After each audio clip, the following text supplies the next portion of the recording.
I'm sick and tired of wasting my time coming here, bringing all the people working for you, and you do nothing. Can I please have another chance? No, your behavior at this point dictates that nobody can help you in here. Please, I want to. What in the world is going on with you? I guess I'm eating the wrong things. You think it's funny? What is driving you to eat? That's the hard part, and you don't want to do it. I'm done with this conversation. Go to her. Lisa Eberson's appearance on the show was a whirlwind of defiance, struggles, and, let's be honest, some seriously annoying moments. But she had a heartbreaking backstory to her weight. During her childhood, Lisa witnessed her father become someone unrecognizable due to his battle with alcohol, assaulting her mother right before her eyes. Her past deeply stirs feelings and insights into trauma and recovery. Hello, everyone. Today, we're diving into the times when Dr. Now had rude patients on My 600 Pounds Life. Trust me, you don't want to miss these outrageous moments. So smash that subscribe button, ring the bell for notifications, and let's get ready for some drama. Let's dive in. My dad was an alcoholic.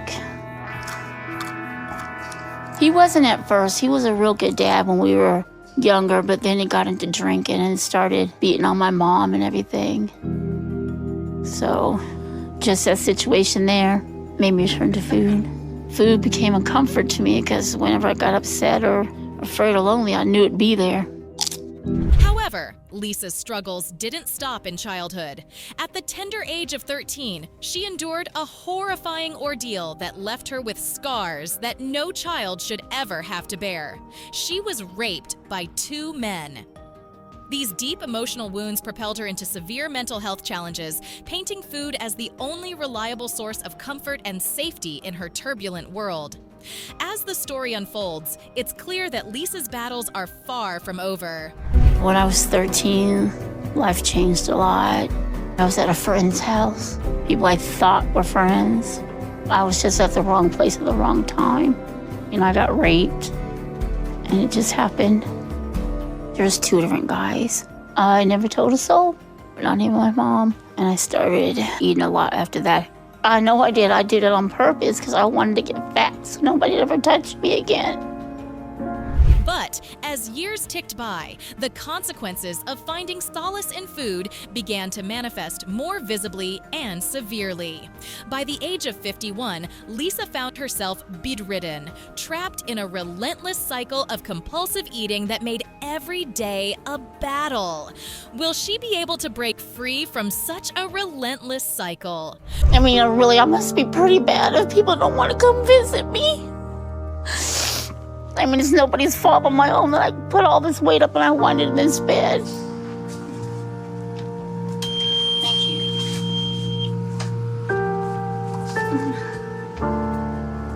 you. I deserve to be happy and I deserve to be free. Her boyfriend, Randy, was at her side when we first saw her episode. Randy played the roles of caregiver and enabler, his unwavering support a double-edged sword that both sustained and confined her. Their life together was a complex dance of dependency, with Randy attending to Lisa's every need. This raises the question, can love actually get in the way of healing? Well, yeah, I knew I like to snack a lot and eat a lot. But you're not the person you go to pantry and get your snack. Who's bringing you your snack? Well, when I could get up and walk, I'd get them myself, but now Randy brings me everything I eat. So that is called an enabler over there. So when you got an enabler over there, they enable you to eat all the high-calorie food. How are we going to change that? Well, we Somebody that's interested to keep you in the bed? no. When Lisa decided to take the leap and seek help, her journey to recovery began with a video call to Dr. Now, given her inability to leave her bed. Weighing in at 637 pounds, she faced the stark reality of her situation with Dr. Now. Suspecting the scale might not be telling the whole story. He prescribed a strict diet of 1,200 calories a day to lose 75 pounds. But will she follow the diet? So what do you think the problem is? I eat too much. So how long you know that you're eating too much? Oh, for a long time. So what is new today after 51 years? I don't want to die. I want to change my life and get out of this bed. You say that, but doing that hasn't been important enough for you to start losing weight before this point. However, Lisa's road to recovery was anything but smooth. Her willingness to embrace change, particularly when it came to physical therapy, was, to put it mildly, less than enthusiastic. And when Dr. Now inquired about Randy's role in her eating habits, his response was a moment of tragic irony. If she asks for food, I'll bring it. Is transformation truly within reach for Lisa? Why are you overfeeding her? Because she asked me not to get it for her. So if she asks you, you're obligated to bring it to her? Yes. What happens if you don't bring it? Is she gonna get up and go get it? Randy, you have to talk to him because this is important.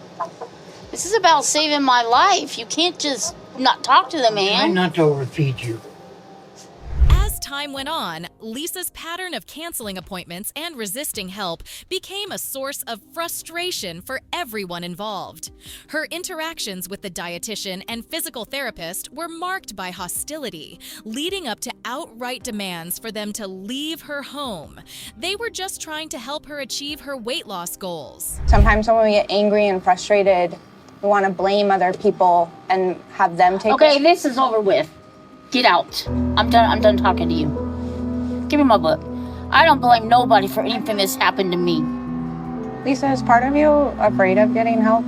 Just get away from me. Okay. Get the out. Do not ever come back to my house again. In Lisa's responses, she definitely demonstrated a lot of resistance, and she's obviously angry. After a series of refusals and missed appointments, Dr. Now's last-ditch effort to help with a physical therapist was met with the same hostile reception. Even Dr. Now, the one person wholly dedicated to her recovery, wasn't spared from her abrupt dismissals and defiance. This program was her last opportunity for a better life, yet she resisted it. You have to decide to change your life. But I think what you're expecting is for someone else to do the work for you and giving to your manipulation. So Lisa, we have given you everything to change your life, but then you have to do your own part. What you gave me? I'm done. Goodbye. Here, I'm done. I'm done. But life, in its unpredictable nature, threw a wrench in the works with Randy's untimely passing during the COVID-19 pandemic. This heartbreaking loss served as a wake-up call for Lisa, prompting her to reach out to DR. Now once more, this time with a renewed commitment to her weight loss journey. Good for her. Better late than never. But over the last month, you haven't been doing as much. And you've been telling them you're too tired and you can't do it. So they have to come back later. So what's going on now? Well, I've been trying.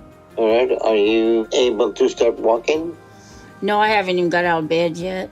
How about sitting on the edge of the bed? No, we haven't did that neither. Are you working to do that or what? Yeah, I'm gonna work on it. It's impossible to talk about the most annoying contestants to ever appear on the show without including Stephen Asante. Stephen got himself kicked out of Rhode Island Hospital because he ordered pizza straight to his hospital room. Seeing no other option and desperate for Stephen to get help, his dad decided against taking him home, fearing for his son's life. So off they went, hitting the road in search of help. So let's see how his story unfolds.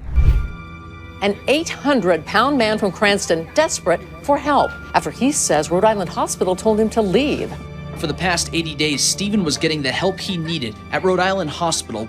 But after Stephen violated his care plan by ordering pizza, Stephen said the hospital told him he can no longer stay. Stephen's father says taking his son home will be a death sentence, so the two men say they'll continue to drive until they find a place that can help. I just don't know where to turn to. I called everybody you could think of in the state of Rhode Island, and nobody can help me. It seems like Stephen is left without anyone willing to help him. But here comes DR. Now, who's probably the kindest and most patient doctor you'll ever meet? He agreed to take on Steven's case and welcomed them to Houston. But deep down, Dr. Now knew this was going to be one of his most challenging cases yet. But will he follow the rules? Steven Asante is being transported to my care in Houston right now, and I'm not sure what to expect. From what I understand, he suffers from severe psychological issues that make it problematic to treat him. So he's going to be a unique case.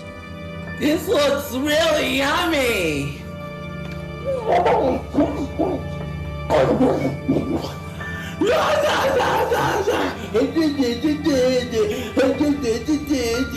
After meeting Dr. Now, Steven weighed at jaw-dropping 730 pounds. Dr. Now set him on a strict 1,000-calorie diet, hopeful for some real progress. But fast forward 3 months, and Steven's true colors began to show. He disrespected the staff, manipulated them for food and pain medication, and turned the hospital into his own personal circus.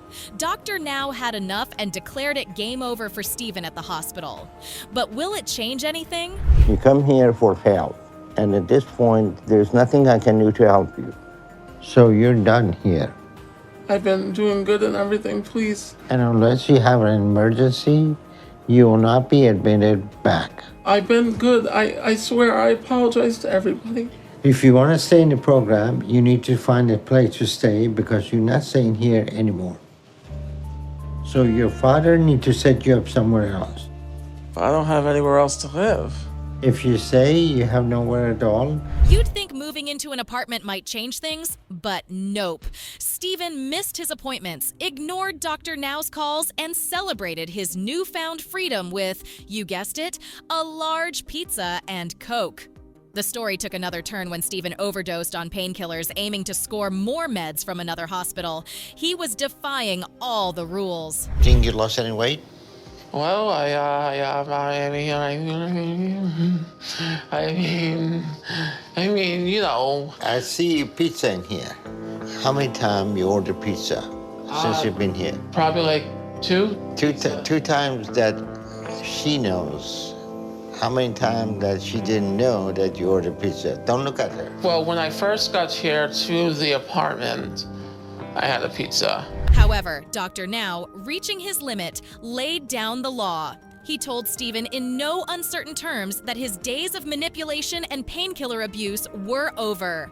Get it through your head, he warned, or you're looking at death or jail. Steven Asante was a one-man show of drama, defiance, and frankly, a whole lot of annoyance. His story was a wild ride from start to finish, making him one of the most unforgettable and annoying patients the show has ever seen. You've done manipulating the system with me involved. So here's what we're gonna do. I'm suspending you from the weight loss program. And you're going from here to a drug addiction program. Because right now, there's nothing we can do to wake you up. All right, folks, we're just getting to the good part. If you love these jaw-dropping moments, give this video a thumbs up and share it with your friends. And drop a comment below with your favorite Dr. Now clapback so far. Now, brace yourselves because Ashley Taylor's story is about to get even crazier. Ashley Taylor's story, folks, is a wild ride of controversy, frustration, and yes, those moments that just make you go, really? Picture this, a young girl grappling with food addiction from the tender age of 3. By 7, she hit 200 pounds, and by the time she was 14, her weight had nearly doubled. It's heartbreaking, really. It had doubled my weight to 200 by the time I was 7. So I got really big and everyone took notice of that. And I tried my best to lose the weight, but it's just, food is like my only friend. Food is my only outlet. Like, food comforted me. And things in my life kept going wrong right after that. But Ashley's childhood was riddled with traumas, from intense bullying to the profound loss and abandonment she suffered through. She opened up about the darker chapters of her life, including the abandonment by her father and a harrowing experience with a neighbor. Then, the loss of her grandmother only deepened her sorrows. She was facing one trauma after another. It's like he immediately just cut all ties. I never knew this person was my dad. So for me to find out this is my dad, like, it hurt me. And I used food to carry me through that. But it was like one thing after the next went wrong at that time. Because shortly after that was when one of my neighbors hurt me. He lived in the apartment across from us. And his wife would always say, come over and get cookies. And so one day I went over there to get a cookie and I didn't know she wasn't home. And it happened. He raped me. He told me it was our little secret. However, through it all, Ashley's mom was her rock until circumstances forced them apart, and Ashley found herself in an epilepsy institution. Alone and adrift, food became Ashley's unwavering companion, her solace in the face of loneliness and a spiraling depression. This critical moment marks a turning point in Ashley's journey, pushing her towards a path she never expected to take. Because that's when she had a seizure. And she fell out the chair. And my aunt found her, and we had to rush her to the hospital. It turned out that my mom needed long-term care. She had to go immediately to a nursing home. So that's where she's been the last 10 years. My mom never got to come home. But when I found out, okay, she's not coming home, it took a toll on me. Like, I wanted to die. So I turned to food. My mom's gone. My dad don't give a about me. Let me just eat. In a desperate bid for change, Ashley reached out to Dr. Now, hoping for a lifeline. But here's where things took a turn. Words, but little action. Ashley's commitment to Dr. Now's diet plan and advice seemed more like lip service than genuine effort. There was a huge gap between what Ashley planned to do and what she actually did. You eat at home or you eat out? Most of the time I eat out because I don't cook. So, on a typical day, what do you eat out? Normally I eat like fast food. Okay. What do you get to eat? Normally it's just like 2 or 3 things. When do you eat next? At 6 o'clock. And 6 o'clock, where do you go to eat? I order pizza or Chinese. Did anybody tell you that pizza and Chinese and fast food were not part of your diet? Facing the harsh reality of her situation, Ashley's final weigh-in becomes a moment of truth. Despite her claim of losing weight at her final weigh-in, she fell short of qualifying for gastric bypass surgery because she only lost 2 pounds. This led to quite the clash with Dr. Now, leaving us all wondering if her weight loss journey would continue. And you eat low calorie, you should lose more weight. Is that hard to understand? Think about that really hard before you say that. Oh my God. I need a minute because this is going all wrong and I'm trying to be respectful, but this is just like... Actually, what this comes down to is simple. In a dramatic climax, Ashley's story reaches a boiling point. The story unfolded in a heated confrontation with Dr. Now. Ashley, visibly upset, walked out in the middle of an appointment, a moment that encapsulated the frustrations of her journey on the show. Ashley's journey highlights the continuous struggle against personal challenges, prompting reflection on the essence of success and resilience amidst adversity. I've been on the road all day to come to this appointment, and you're not finna disrespect me. I've been nothing but nice to your ass. You're not finna do me like that. You know, y'all ready to go? Because I'm ready to go. Let's go. Just move. You will get trampled. Midget ass bastard.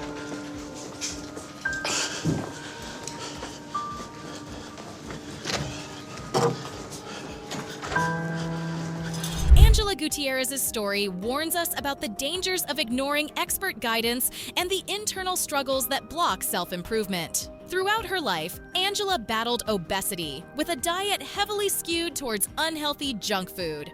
But it wasn't just her weight that weighed on her. Angela and her mom just couldn't bridge the emotional gap between them, piling on more to Angela's already heavy load. Will Angela's past overshadow her efforts to have a healthier future? Growing up, we always ate good dinners, but they were not healthy. Pizza, hoagies, cheeseburgers. But my weight never seemed to be a problem back then. I just knew my mom didn't like it. I felt like she was embarrassed because of me being fat, and I did not feel loved by my mother. We just did not have a mom-daughter connection.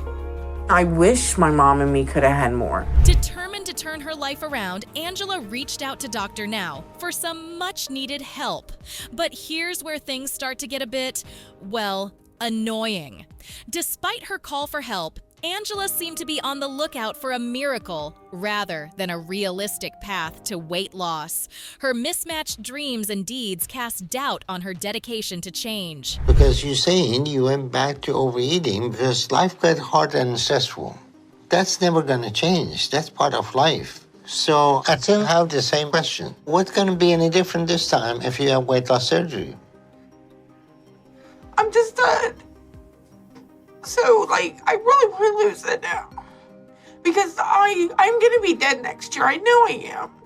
I just know it. After making the bold decision to seek Dr. Now's assistance, Angela's pattern of missing appointments began to emerge. Appointment after appointment, Angela was a no-show, always armed with an excuse. Dr. Now, ever patient, decided to extend yet another olive branch despite showing doubts about her dedication to the journey. Can Angela break this cycle of excuses? That's nice and not on my diet. Sorry. I just talked to Eric. He was like, you need to go to Texas. I told him everybody else was against it. No. Well, he doesn't see your progress every day. That's a good point. That's a very good point. I'm going to talk to Dr. Now tomorrow. I'm going to tell him without family. The cycle of missed opportunities continued, and then she missed another critical appointment. First, Angela claimed she couldn't find a place to stay in Houston. Next, she said she was too ill and needed more time to recover, all the while going MIA on calls and messages for weeks on end. This series of events tested the patience of not just Dr. Now, but also of viewers who might wonder if Angela's circumstances will ever allow her to prioritize her health. What's going on with you? Because it's been over 3 months since I saw you, and you haven't been by for your second appointment. So what's going on? I'm having problems trying to find a place to live there, and a lot of hesitation in regards to moving. Hold on, Angela. You haven't even been back to show me you hit the goal I gave you. And you're already coming up with excuses and missing your appointment without us even hearing from you. So you need to decide if doing this and saving your life is important enough for you, and whether you want to be part of the program or you don't want to be part of the program. I do want to be part of the program.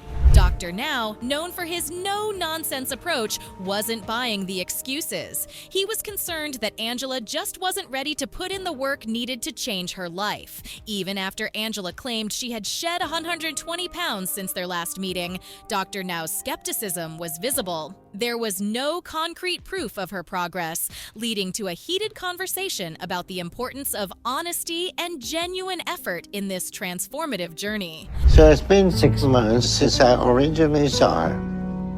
When she missed her follow-up appointment for the first time, she blamed not being able to find a place to live in Houston. But we were not even to that point with her yet. And this last time, she claimed she was too sick and needed time to recover while she avoided our calls and didn't return most of our messages for the past few weeks.